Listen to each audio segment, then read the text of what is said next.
Hello, y'all. I'm James A. Wint, author of the Disposable Children series of books.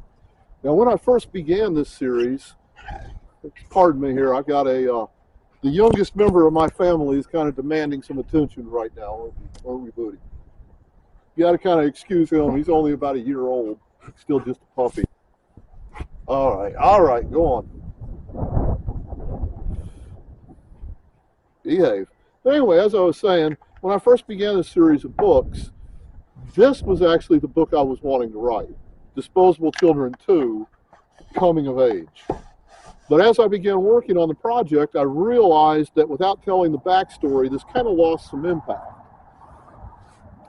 This is the tale of, based upon the period in my life when my father first went into full-time pastoral work, and we moved from a very urban, gang-ridden environment where I had friends and family on every street corner, out way out into the country, into an environment where I didn't know anybody, not a soul.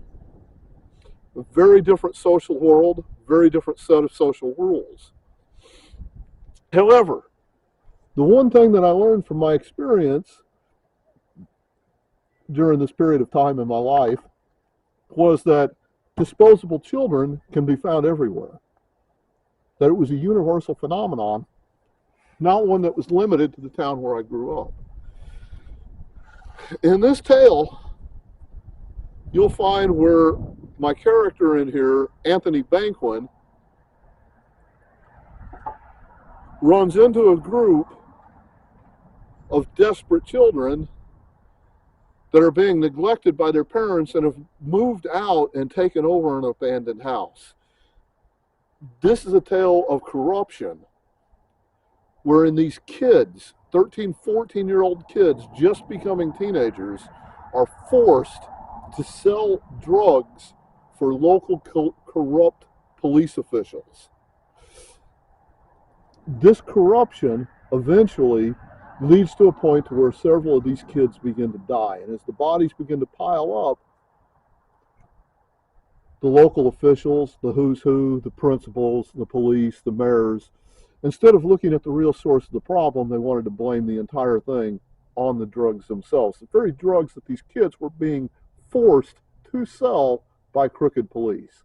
This is based on a real story. These events really happened. Now, granted, in the book I have told it in a fictionalized way, but it is based on a very, very real series of events that transpired in rural West Central Illinois.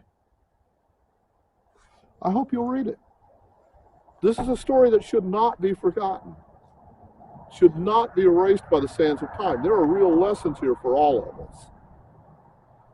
And there are real kids right now in very similar desperate straits that have nowhere to turn to and no one to help. Are you going to look at this face on? Or are you going to turn your head and ignore it and pretend these things don't happen? Thank you.